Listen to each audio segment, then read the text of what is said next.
Good afternoon, good morning, or good evening, depending on where you are watching from. My name is Trevor Dornbos. I'll be taking you through the highlights of mission control, project management, or professional services automation over the next hour.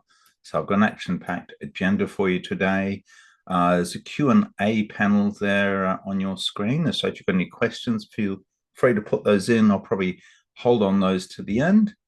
And let's get going.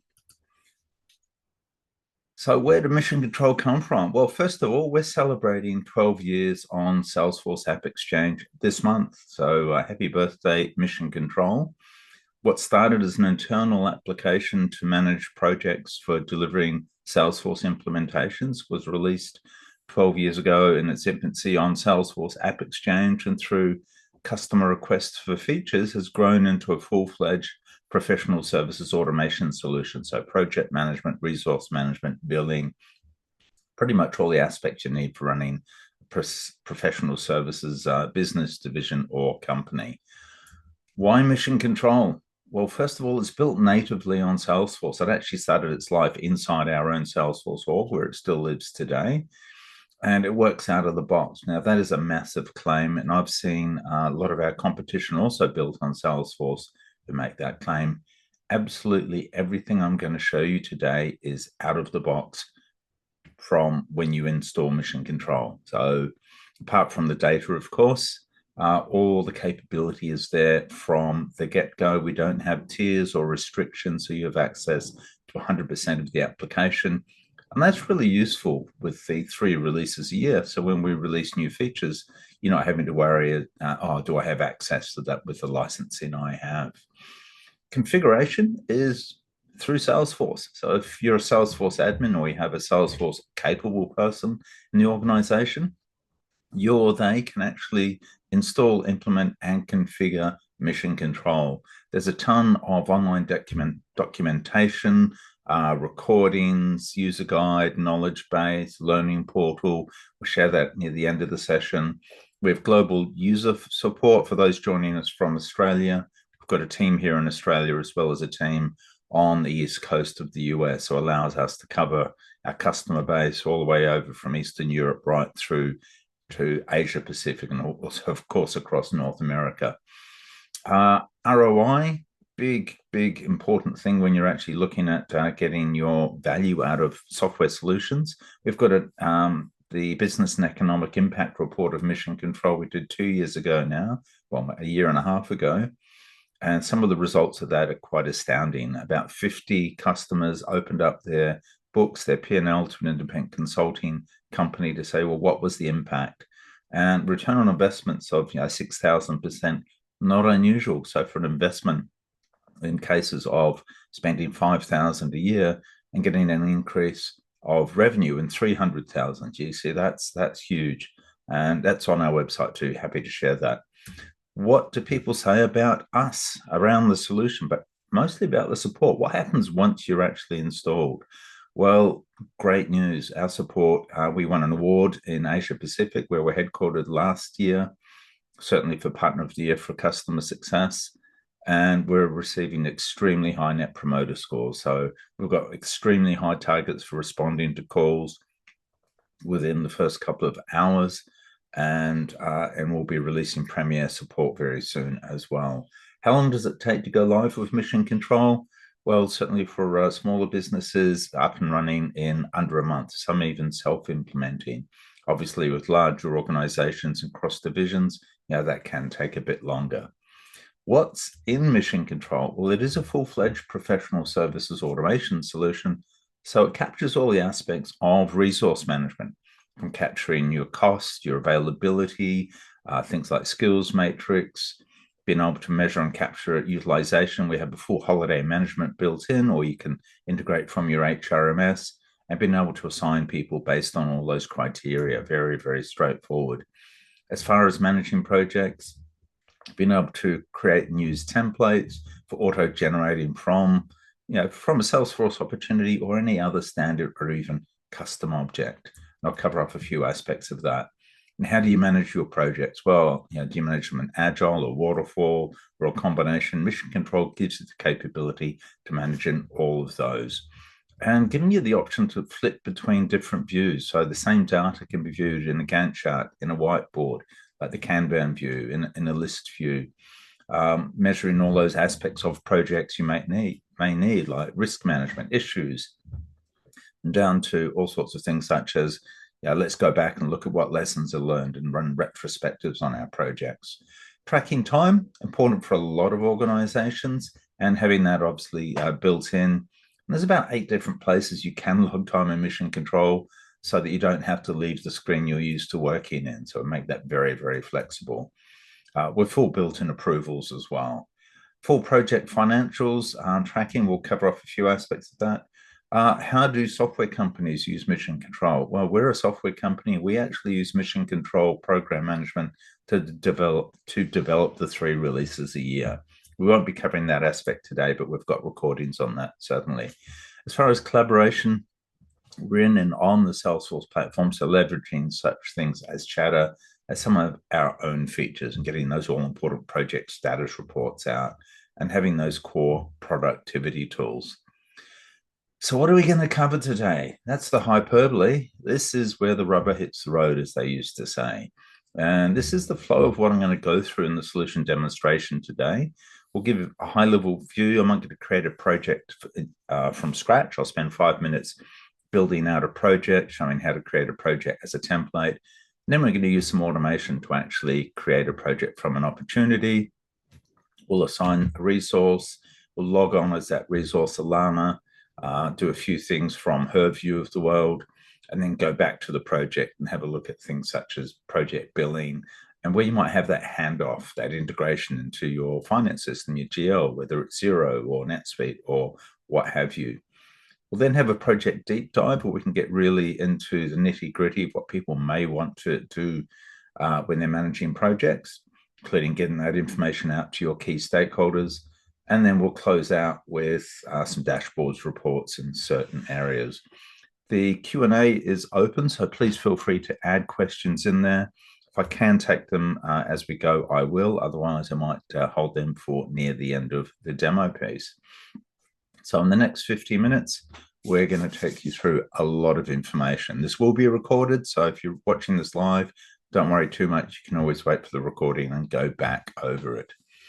So let's start off with the first piece. So I usually like to start where you end up. Now, if this looks a lot like Salesforce, there's a really good reason for that. We're in Salesforce. We've installed Mission Control. In the app launcher at the top left, looks like that Channel 9 logo if you're from Australia. And we've got all the different apps where we've got access to. I've got Sales Cloud, Service Cloud, Marketing Cloud, Salesforce Community, and there's my Mission Control app, which I'm running at the moment. And my dashboards and reports, I'm leveraging Salesforce dashboards, Salesforce reports. So all the key metrics you want, you can create a whole number of reports, have as many dashboards, have different dashboards for different parts of the organization. Executives might want to have certain reports and dashboards. Your consultants, your end staff people might just want to see what they're working on, have dashboards for that. And what we're going to come to at the end is how do we get this great information about understanding our resource availability? Now, the resource planner will deep dive into this at the end of the session, is where we can see, and I filtered to my core team, and I can see how busy they are from now until the end of August. I can see where the actions are allocated in blue, where people have got holidays booked at sliver of orange, if you can see that. And I've also got some forecasts coming from my opportunities, haven't actually launched a project. So the red line's my capacity. There's still some white space, which is great. But I can see straight off Alana is at 130%. If I flip into the planner view, I can look at the same information. I can look by weeks, days, months, and I can see what that impact. And it looks like, there's some high things we need to get to. I can click that open, see whether it's billable, non-billable, whether she's got holiday booked, and I can see the project she's assigned to, and also where those hours are allocated. We're going to deep dive into that more at the end of the session. But what I'd like to do is quickly take you through probably where you'll start your journey with mission control, and that's in the console. Now, the console is made up of 4 pads, Launch pads for creating things. So your first project, a new project. A role in mission control is where you're assigning actions to. So you're assigning work. A role could be a person, a physical person who logs in. It could be a placeholder role for helping you for scheduling. I'll show you that. It could be an asset like a meeting room. It can be anything. And then you can group your roles into teams. And good use case for that, I could be in the sales team, I could be the Australia team, I could be in the all internal employees team. So depending on how you do your searches, you can say, I need someone in that specific team. You can build out a skills library, assign those to people, and there's full holiday management and everything available. So I'm not going to cover off all of these in perspective, but launch pads for creating things. The progress pad we'll be seeing when we log in Zalana, some of these, we can actually work on our projects and get those different views. So certainly the whiteboard, timesheet, and action pad, all of those can be the only place you work if you prefer. We can flip between them. The management pad, that's where you can deep dive. So we'll be deep diving into one of my favorite projects up here. If you're running programs, we can have a look at a program of projects. There's also all things for software development, looking at Gantt charts for specific projects, what have you. And we'll be looking more at the resource planner and the scheduler, as well as role utilization report and meeting manager if time allows. And then the control pad, that's where your admin's going to do the system-wide configuration settings for mission control. What's really useful, if you're thinking at this stage, hey, we probably want to do a trial of mission control, well, in the control pad, there's a great little feature. You can install mission control and just create some sample data. So save yourself the time of hassle. It creates a couple of accounts, a couple of projects, allocations, so you've actually got some core data to work with. And all this is configurable on who gets to see and access. So maybe not everyone's going to see all these pads. Certainly you don't want everyone seeing the control pad. So let's take 5 minutes and I'm going to create a project. I'm going to look at actually saving it as a template to reuse.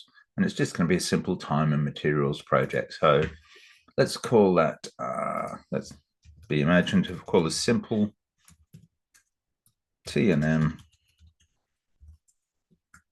project. I'm just going to call that design. I haven't really got a project budget. Look, I'll just put 10,000 in here for now. What we're going to do is actually going to use our project to scope out how much it's going to cost us to deliver and what the revenue should be on a time and materials basis. Haven't linked it to an opportunity yet, so all I need is really a name and a milestone, and I'm adding the budget. That's going to open up my project page. I've got absolutely every setting switched on. I'm going to come into my work breakdown structure, and I can see there's that milestone we created. Now, I could actually load more milestones using the milestone loader. Might go have a look at some of my template projects and might say, oh, we'll be using this one later. Might say, I'd like to just take all the information from the design project and all the underlying information and bring that in. So not having to build things out from scratch all the time. You could also, as I'm going to do here, is create those on the fly. So I'm going to create, let's say, 3 actions. It's going to be a nice simple project. I'm using the create actions page. And this nifty little feature here, and I'm going to put everything to the design milestone. Now I'm going to use a placeholder role, and I'll explain this in more detail, and I've already set up all my roles in this system. And each of my roles has a billing rate and a cost rate, which means if someone does 1 hour, we know what the billing rate will be by the 1 hour, as well as the cost rate, and you can track those margins real time. So let's call this design, build, deliver, for want of a better name. I'm only going to have billable time. I could have a combination, so 8 for the design, 24 for the build, 8 for the deliver. Nice, simple, small project. We're set to start that from next week. And we'll run that for 3 days. And then that will run pretty much from the Monday through to the Friday.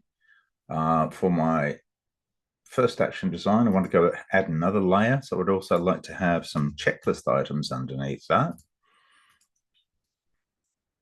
Okay, design document review.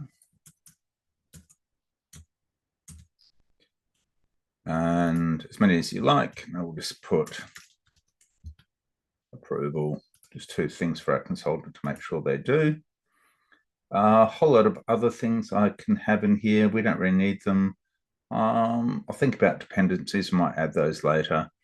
And I'm just going to hit save. So once I do that, and I have a quick look, I've got my milestone, and then I've got my 3 actions. I've now got my total estimated hours of 40 hours. The completed hours, the actuals, will come when we start logging time, and I can track the estimates versus actuals that way. I like the graphical view, so if I just go into the Gantt chart view, then I can have a quick look, and actually, yep, there's my design, there's checklist points, my actions. I actually do want to have some dependencies. I don't want to go back to the other page. I'll just do it while I'm here. And I think I might just build in some lag time as well. And we can see there under the predecessor, it's got a dependency in the lag time. There's other fields you can add here as well. There's all sorts of funky options. This little warning icon says, tell me you haven't saved that information yet. I could launch my project right now. What did that take? A couple of minutes. That's super quick. What I'd like to do is build in the billing. So what I'm going to do now, I've only got one project manager I'm thinking of, even though this is probably going to end up being a template. I'm going to assign this to Mick Fanning.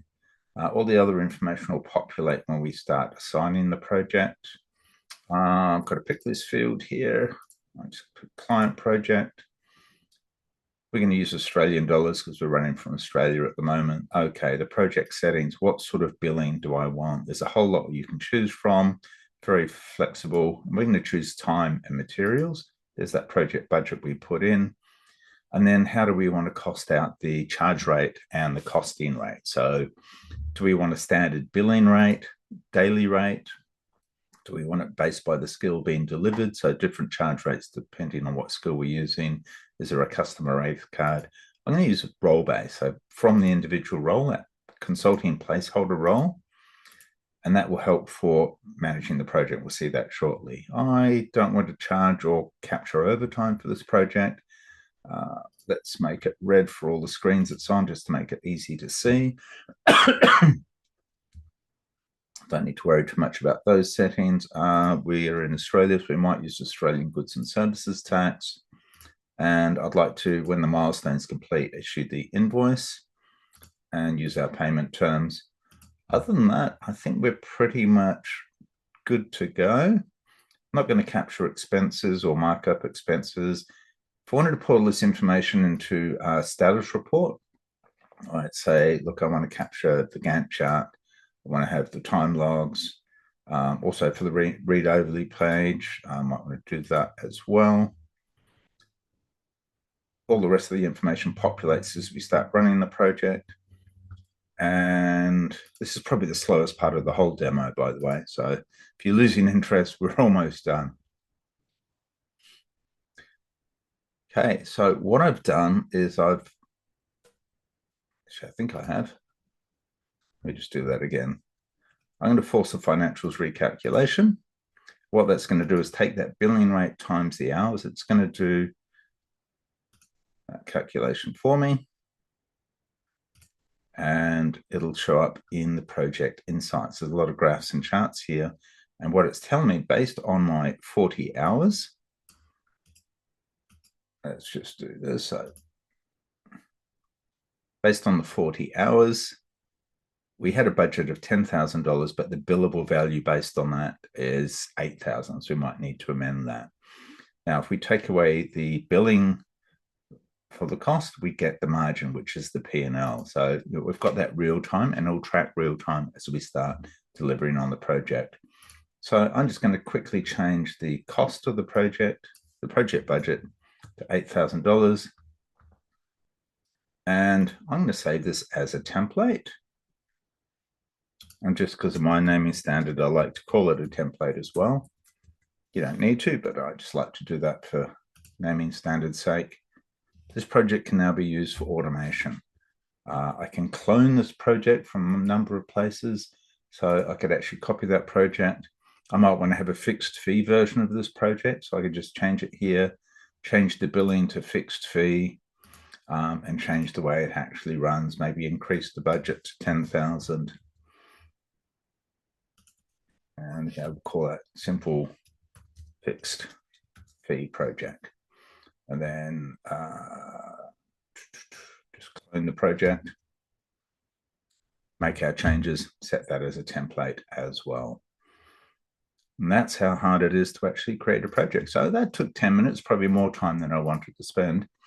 So no questions as yet. So hopefully I've kept everyone enamored as you like. So here's one that I've done earlier.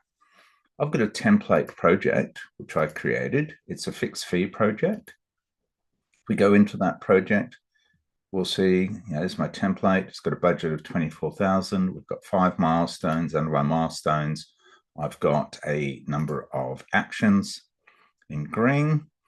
And under my first action, I've got a requirements meeting. So if we actually have a look here, see I've got my milestone requirements, action, and some checklist items. So part of installing Mission Control, you had these 4 fields to the page layout. Maybe you don't expose that to the salespeople, but only to the people doing the project generation. And then at any stage, they could actually just say, let's generate a project. You could use the Salesforce screen flow to, when it goes close one, update that for you. I'm going to do it manually. I just want to show you there's nothing that is in my demo that is not out of the box. So everything you've seen is out of the box. Once that's selected, it'll take the template, realign the start date to today, 18th of July, take the project budget. I'm just going to hit refresh, and that should be under our related list on the opportunity under the project. We'll see our projects there. So we're not going in between systems. We're just changing where we're looking. So it's linked to the project, to the customer account. It's linked to the opportunity. If I go into the project, it's exactly what I saw from my template. It's just realigned to today's start date, taking the project budget. It's got all the information. We've got a funky little Gantt chart here. You can see this one will be a waterfall style, so you can see what's happening. If we want to amend it, make changes, we maybe want to make changes before we actually start working on it. So yeah, that looks a bit better. So I can see I've got my requirements meeting that I need to look at filling. It's got one checklist item under it, nice and simple. I can see Mick Fanning's already pre-allocated as the project manager at the milestone level and also at the project level. And what I like to do is get some people assigned to this. So let's say I just want to get someone assigned just for the first action. There's that placeholder role I use for my template. Now, the other value of that, especially this template, has got a bit more information in it.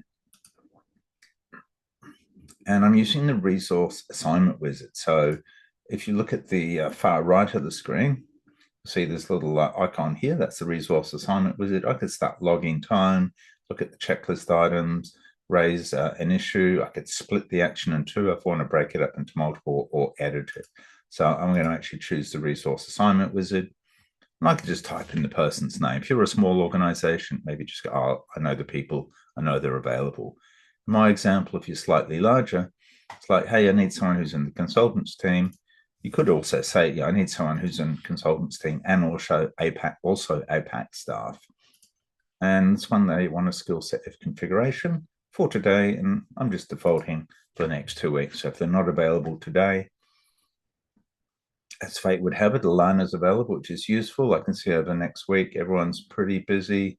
What's Alana got on tomorrow? So I can see she had a couple of project work, probably training yesterday for internal, and she's got leave on Friday. So not even having to leave here, I've got that information. And I can assign that to Alana, hit save. That'll send a notification to her, both within the system. You can also generate an email. What if I don't want to do that for every one of my project actions? Then what you can do is there's a number of reassignment options. One is the auto assignment.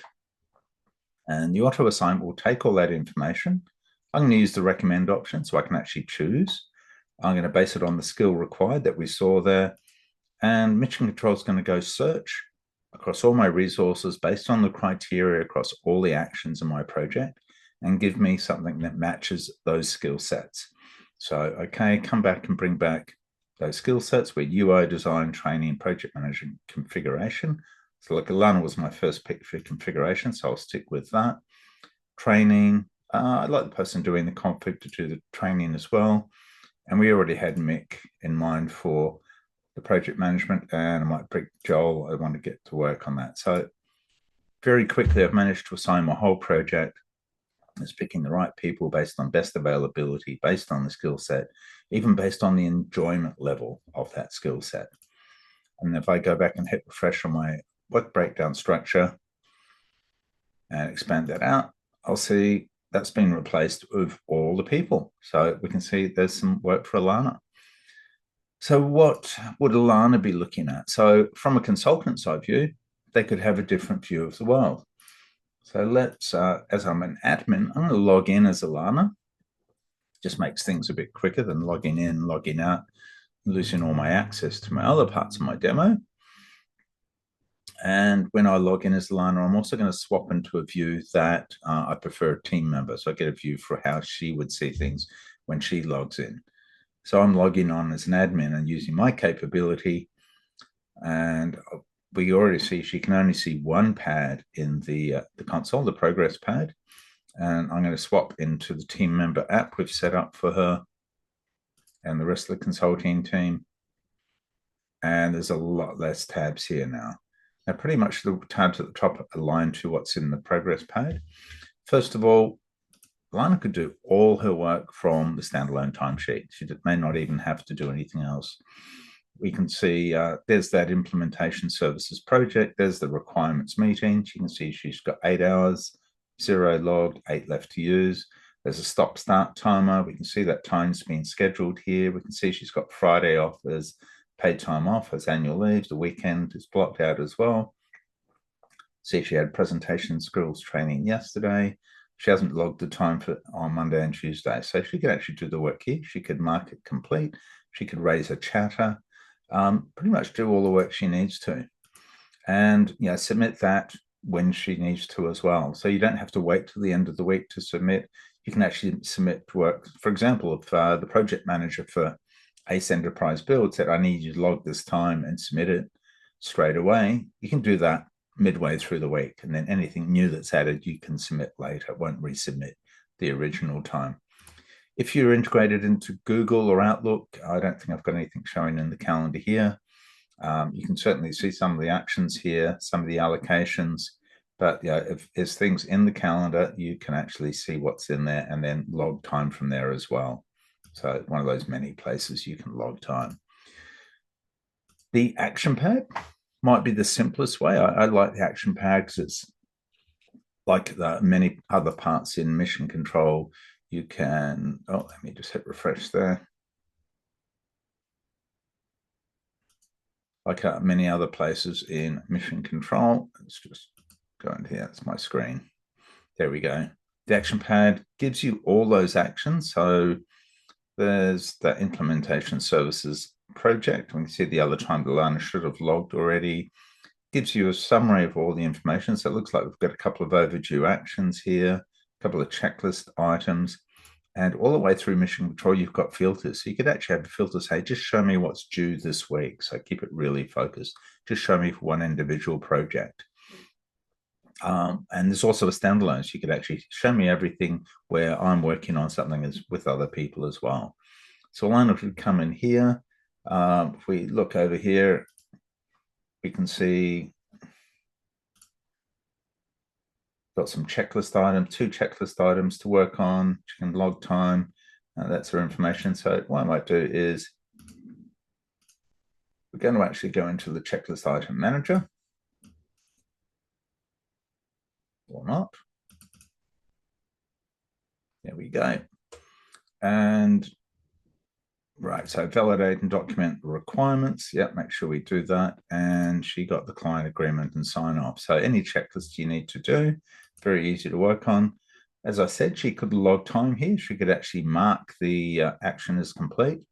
If she's more visual like I am, then certainly the Kanban view, the whiteboard, could be a great way to look at things. Now, This is our project, ACE implementation service.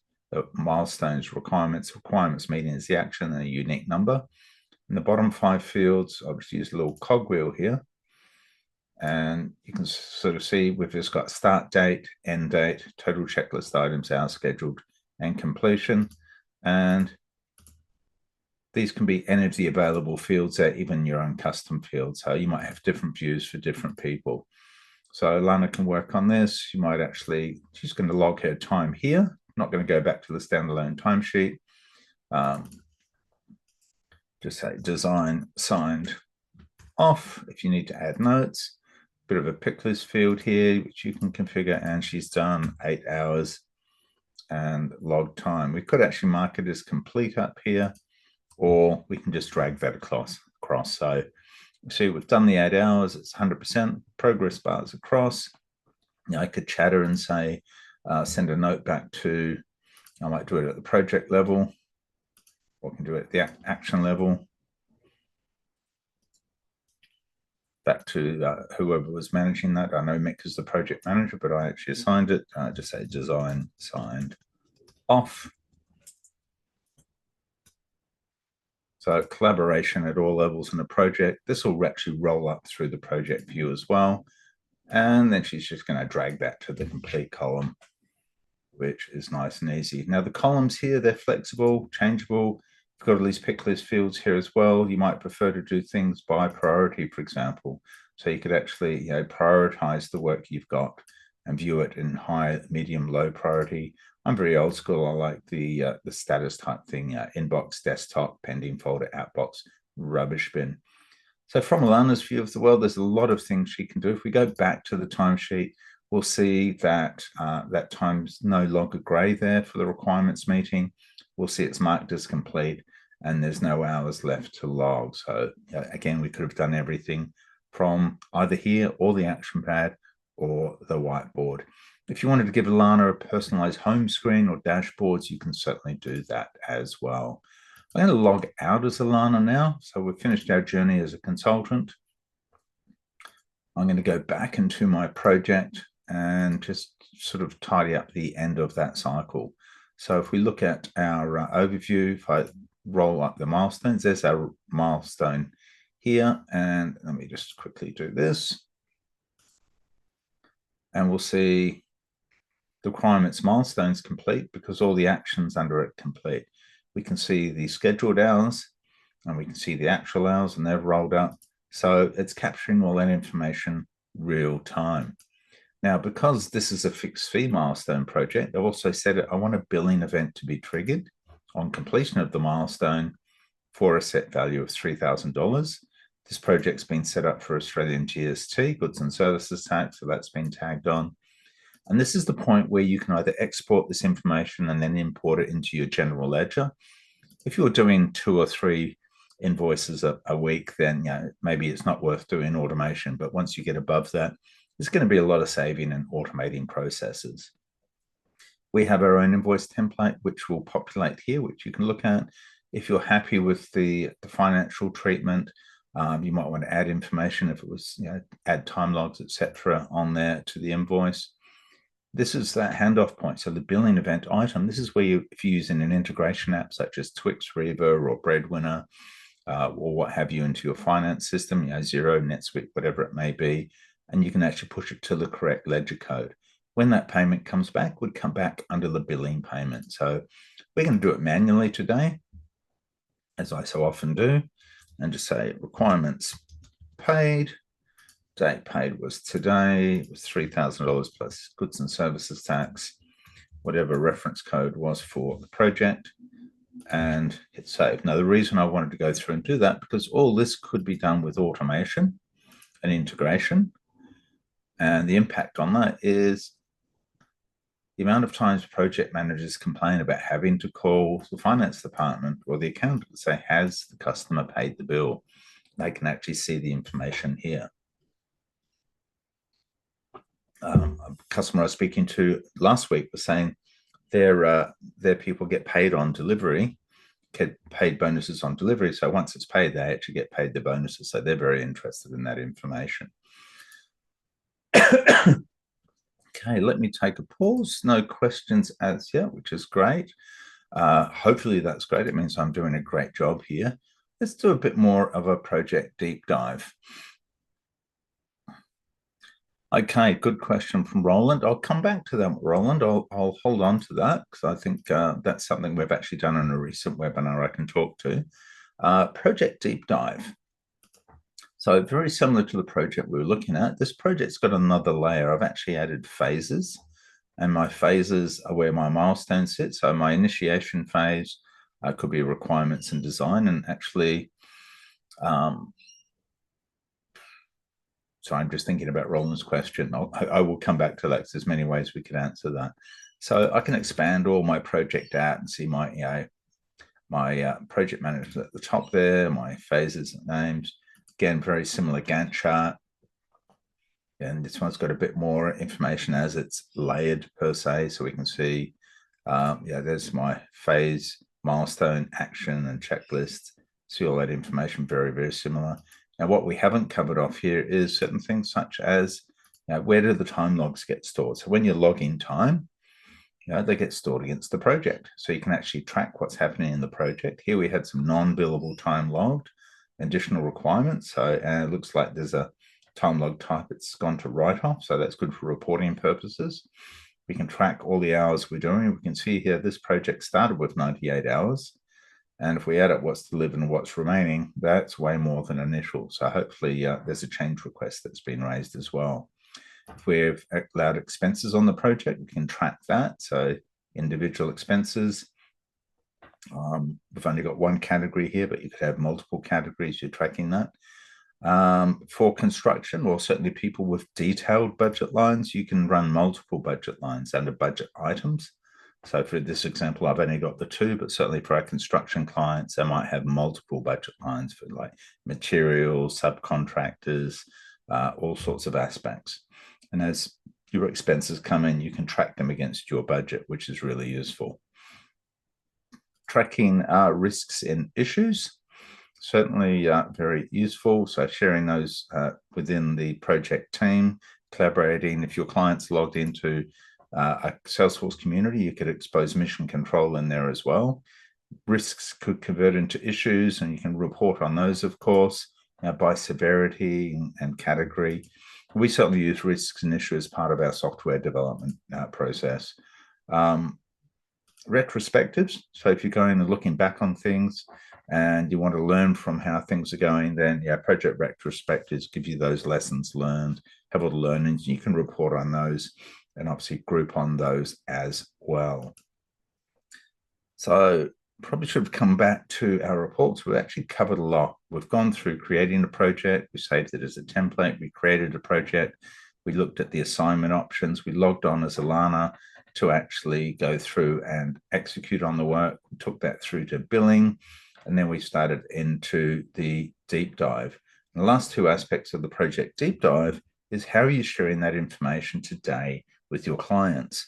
And what we find is a lot of our clients were doing things manually and spend a lot of time to get a simple thing such as a project status report.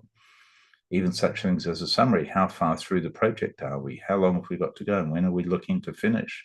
We've got project notes here that the project managers shared. So change request raised due to urgent additional out of scope work. We saw that there in the time logs. Otherwise, it's actually still on schedule, so not bad. We can see there's some issues, there's some risks, there's some change requests. Looks like we didn't log any hours last week. And I've shared right down almost to the checklist item level of where the project's up to. And this is really useful for keeping the stakeholders, clients, whoever, up to date with where things are up to, even down to a Gantt chart view. Obviously, you can scan and sort of see exactly where things are up to there as well. And I've included the time logs and time log summaries. Ask people to sort of add notes in there. Any issues that have been raised, any risks that have been raised. And yet we did actually have a change request there. So there was additional requirements from client, and there's an increased cost that we're going to actually do there. So you can add some approvals around that using Salesforce.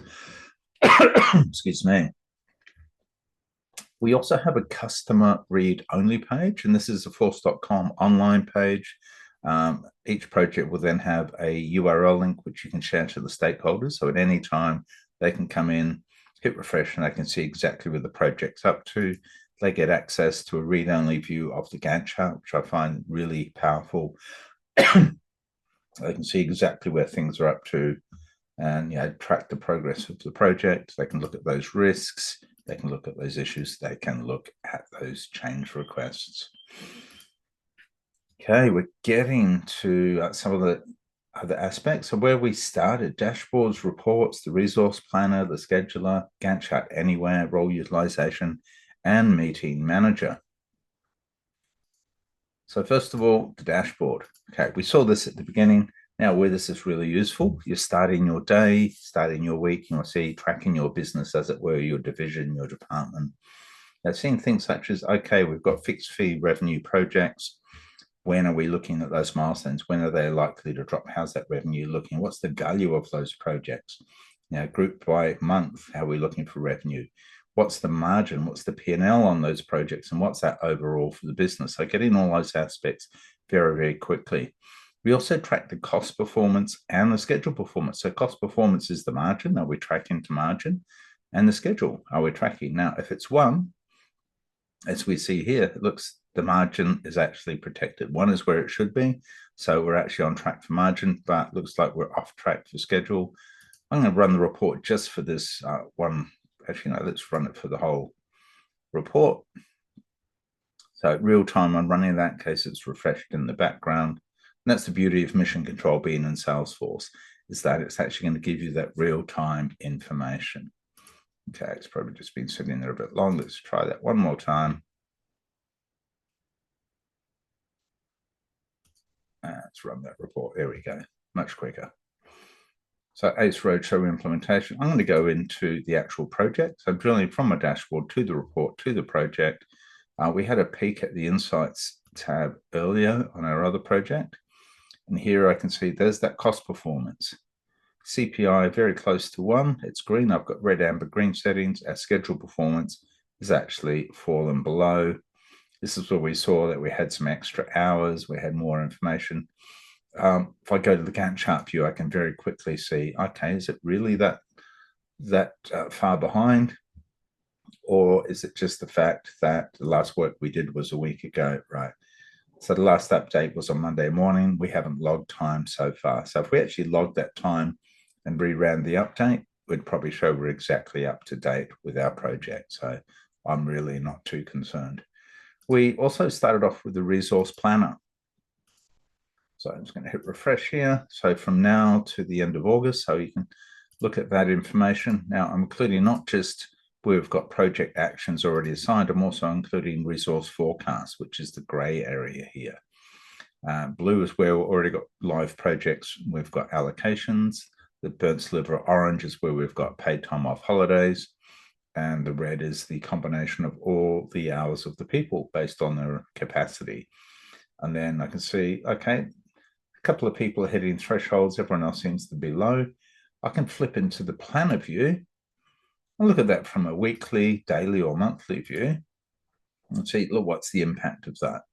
And the beauty of this, where I see a hyperlink, I can go to the actual record. I can go have a look at Alana's role record. I can see that she's got billable time booked, non-billable, as well as holiday, and where those projects are actually in play and the hours allocated. So what's making up all that? And I can see, okay, this is a resource forecast because it's still at opportunity stage, hasn't closed yet, but that's all going to start from this week, which is why she's got such a high impact. If I exclude that from my view, hopefully that's going to be a bit better for Alana. Okay, at 100% overall, she's got a couple of weeks where she's working too many hours, but I could actually look at rescheduling that. So really powerful, very quick, and getting this information not in multiple spreadsheets in different systems, all centralized in the one place. I could reschedule a lot of those things from within individual projects or use the resource scheduler itself. Just hit refresh. It's been sitting there a while. And from this, I can get a view of things at the project level. So I can see what are the projects people are working on. I can see that the top bar, if you can view that, see it's saying, okay, it looks like Bethany's very overutilized there. Alana's not doing too badly. What I might do is go down to the action level where they're allocated. Let's just go back to the beginning of the week. And then we can see, look, it's been a busy week for Alana. She's got leave tomorrow. And okay, we've got an issue here. I know that Kai's available and he's very capable. Now, I could use filters up here at the top right to actually do a search for the right people. Or I could just drag this down here to Kai, and I've reassigned that. I've reduced the workload straight away here, and then I can start looking at other areas too where I could do that. I might go, okay, there's a deliver here. I need to look at work. Maybe I need to reassign that. Other things I can actually move around it all. So it gives you the ability to do a lot of things in the scheduler. It also gives you that heat map view like you have in the resource planner, which means that you don't have to leave the screen to get that information. Okay, let's just hit refresh again. And always have a lot of fun on my demo org. Okay, so that heat map view, and that's really useful too. So I can see the holiday that Alana's got booked. She's got more booked here. Looks like a few people have got time booked off. And I can see where I've got the problems. I need to start looking at reallocating people and getting the people who are not so busy busier. Can spend more time on that. The last things I want to touch base on, we saw a Gantt chart, being able to see things within the Gantt chart anywhere. So we can actually we could look at whatever we want to. I'm just filtering by 3 of my rip curl projects, see where they're running. The question I quite often get asked is, oh, can you have dependencies between projects? And where we have that, yep, we've actually got a dependency. These two modules, even though separate, running as separate projects, when the design wireframes is finished, we want that to feed into both project design UI. So I can see red as the critical path, and I see that's feeding from that into our new project down here as well. Extra fields we can add in here. So you can add up to 3 different fields and 3 custom field areas. So either standard fields or custom fields you create. And there's also, maybe hard to see, use my little magnifying glass, you can actually edit, add under that. So if I was on a milestone, I can add actions. Under actions, I can add checklists. I can log time here. I can delete that, assuming I have the access authority. And being able to export that information as well. So being able to export my Gantt chart as a PDF. We put it into the status report, but you might just want to send it as a PDF to someone, or actually send it out. If you're building a lot of stuff in Sandbox before you migrate to production, then there's also an option to export from the project into a JSON file and then import that into your production. So make that a lot easier. Tracking utilization. So we saw that in Resource Planner, and I'm just reporting back in February. I had some time for Alana, showing the different types of time. So you can check on people's utilization. So standard utilization, did they work the hours? How are they going to billable capacity performance? So probably a bit low here for the month, but her overall billable performance was in thresholds.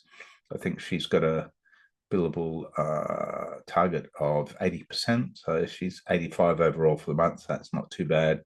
If you had multiple people, you can roll up to a whole team or cross the whole level, whole organization. We've got different time types, whatever we're tracking as well. So if you want to do that historical utilization, that's out of the box as well.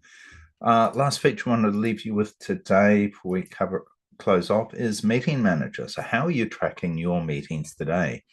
They've possibly not been done in the system. They might be done external to the system.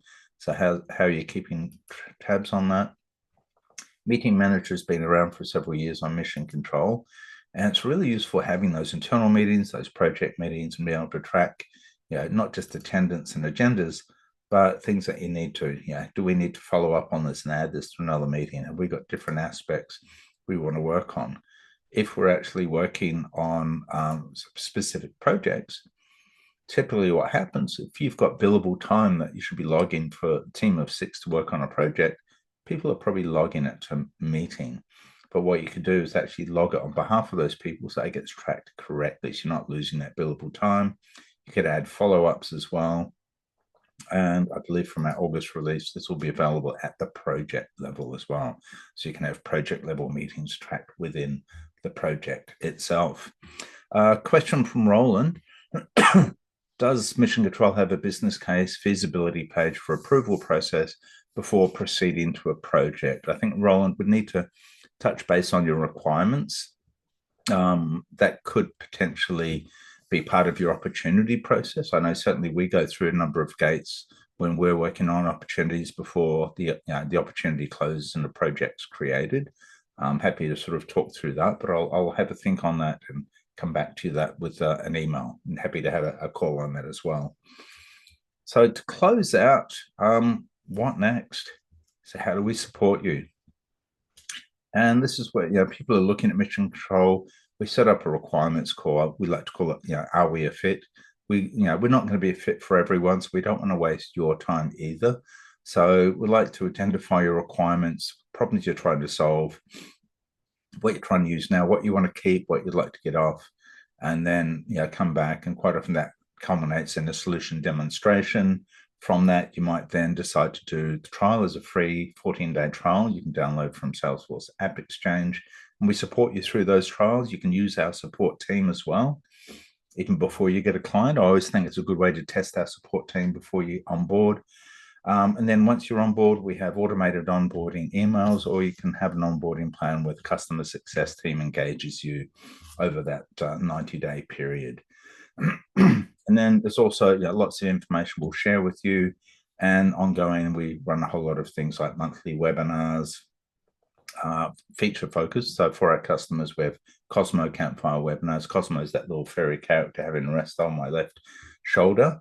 And those feature webinars really focus on one area. They're recorded and up on our website, as well as doing periodic health checks and account reviews, just to make sure you're getting out of Mission Control what you're hoping to. What sort of companies use Mission Control?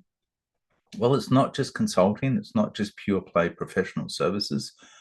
It's across multiple industries, from companies like ourselves, who are software companies, to pure play consulting, but also, we've got a number of clients in construction and architecture, insurance, you name it, they're in there. For Australia, I think we're up to about 10 or 11 Australian, New Zealand logos here on our screen. Certainly brands at top left is one of our case studies. I'll show you in 2 slides time. And there's a lot of companies that are enjoying using Mission Control. And whether you're fresh to Mission Control, where you'd like to learn about it before you engage on Mission Control, whether you've been using Mission Control a while, the learning portal is really useful. Not just for learning about Mission Control, but also for those who want to get certifications. So you can actually certify in certain areas. We certainly, as a team, we have to go through and be certified as a product expert, a customer success team, be certified as product implementation professionals. Certainly partners can go through those certifications as well. But it's a module by module self-paced training, which is combined with those training videos, the campfire videos, you name it. And if you do go to our website, go to the resources button up here, and you'll see there is a lot of collateral available. I mentioned brands before. I was one of the companies, kind of dear to my heart. I grew up originally in Wellington in New Zealand, and brands are right near where I grew up. And they've been using Mission Control for several years now. And when they first started with Mission Control, one of the massive game changers for them was their project managers were spending 4 days a month, every month, building out the data, getting all the information to be able to put together the reports for the project, not just to the customer, but to finance. And they say most of that is automated now. And they're finding, they actually came back and told us they're getting a 30% increase in efficiency. So they're able to deliver more projects more efficiently without having to hire more staff or pay more money. If you look at the big end of town, Cardinal Health, Fortune 100 company, we're looking to build their own solution, then evaluated a few and found Mission Control and found it did probably 90 to close to 100% of what they actually needed. So very happy with that. If you go to our website, you'll see a lot of this information, that business impact report. There's a lot of ebook downloads, there's brochures, feature guide, you name it. And if you go to Salesforce App Exchange, search on Mission Control Project Management, and you'll see there's some buttons on the top right of the screen. Get it now. That is where you download into your Salesforce org. There's also a live test drive environment. There's a short video you could watch there. The test drive is an online mission control that you can access. My recommendation is if you go to the test drive, don't go straight to Get It Now after, or you might not have the right authority to install into your org. That's a bit of a track we've found with App Exchange. A lot of support resources, a lot of information. I hope you've enjoyed the past 55 minutes. Roland, I'll ping you an email just to get more information to follow up. Otherwise, I'd like to thank everyone for their attention, and I hope that was a useful session for you. Enjoy the rest of your day, and I hope to speak with you soon.